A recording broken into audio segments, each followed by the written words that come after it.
Hello and welcome to What Was That? A drunken movie review by two drunk cousins.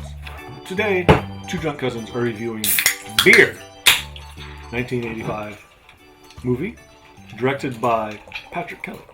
Tell me about this movie. Me? Yeah, I don't know anything about it. I didn't watch it.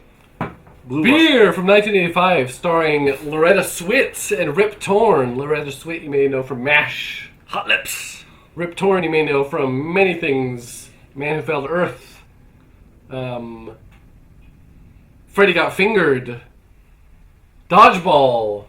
Number of classic films. Patches O'Houlihan is how I know him as. Only. Stretching through decades. It's a classic tale of marketing. I don't know why they call it beer, because it's really about a marketing company trying to market beer. I was disappointed in that. Yeah, that was Greg? beer too.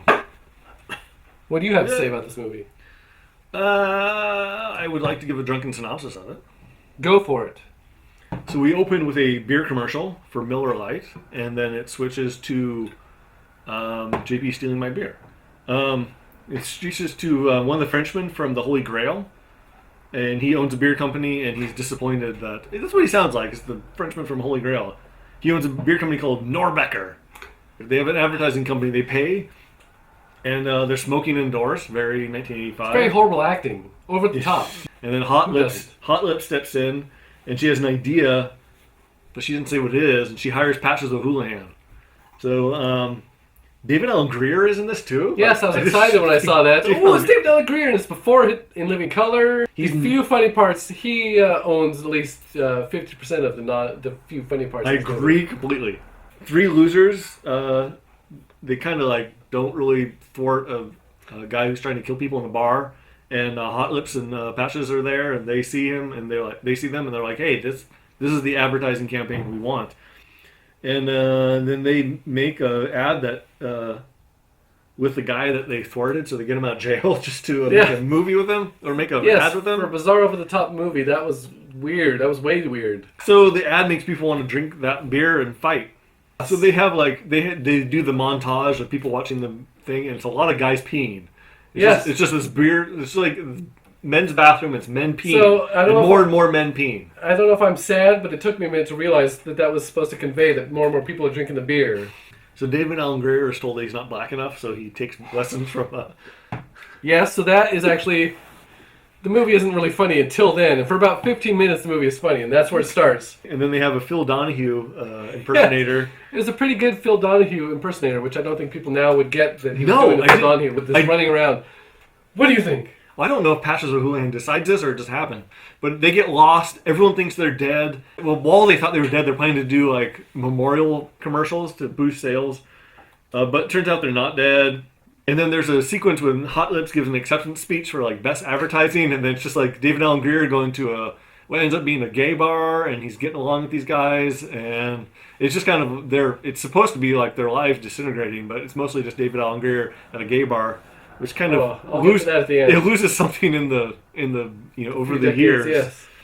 And so in the end, it's like, oh no, we're ruined. But the beer guy decides, hey, we got a whole new audience, and he does a whole commercial ad campaign based on gay guys liking the beer, and then everyone kind of rediscovers who they are, and then I guess that's the end. Yep, I was excited going into this. Loretta Swit, famous from MASH. Rip Torn, famous actor. David Alan Grier, famous funny guy. As the credits roll, Bill Conti did the music, the guy that did Rocky. Right. How can you go wrong with that? Nice. All right, this must be a high-class affair we're heading into. And then it's not about beer. It's called Beer. It's about marketing. The movie's about marketing. It's about a marketing agency trying to sell things to stupid Americans. Yes, and it works. And as bad as this movie was, it should be redone. It should be redone. It's the message is universal. Imagine this movie now, but with reality shows and YouTube celebrities like Two Cousins Drinking. Beer. It's a beverage. The acting was just horribly over the top. Yes, it was. So, like, as soon as they introduced the brewery owner and he had the German accent, maybe this is going to be goofy. And I think somebody wasn't in the right meetings. They could have gone zany over the top, and it could have been great. Like, that's what they told the actors to do. Yeah. But the director was, oh no, this is a serious take on marketing. There's one point in the meeting where there's a joke about this guy shoves a handful of raisins. There's a bowl of raisins. He shoves a handful in his mouth and then starts choking on raisins. And that's like the whole thing. And then I realized, oh, this is the Two Cousins drinking movie. This is somebody putting like inside jokes that everyone's going to think is funny. Remember that time you choked on the raisins? Yeah. Remember that time we watched the movie and you choked? Remember when you grabbed a handful of raisins and you choked on it? Everyone's going to think that's as funny as we are. This movie I would not recommend, from 1985, Beer. Directed by Patrick Kelly, and here's how good the movie is. He has no credits before or after this. I don't know what he did, maybe commercials, but this ended his career in movies. It's so racist, so homophobic, it's so 1980s. It's 1985. It doesn't translate at all into any year after 1985. No, I would like to see it remade. I agree with that. I would like to see it Don't remade. call it Beer, because it's about marketing. It's Call about it what's beer. real, No. what's not real. Call it Beer. That's fine. Only if it stars Two Cousins drinking. By the way, I'm JP, he's Greg. Who can give us the green light on a remake of this with us? Patrick Kelly. Blue, Greg, would you recommend this to a stranger? No. A friend? No. Somebody who liked B movies from the 80s? No. I would not recommend this movie. I would recommend rebooting this. Let's reboot the Beer universe. Beerverse. Yes. Rip Torn's still alive. He can still. Yes, he can still play the. I Play guess the he's exact supposed to be same a gay guy. photographer. I'm not sure.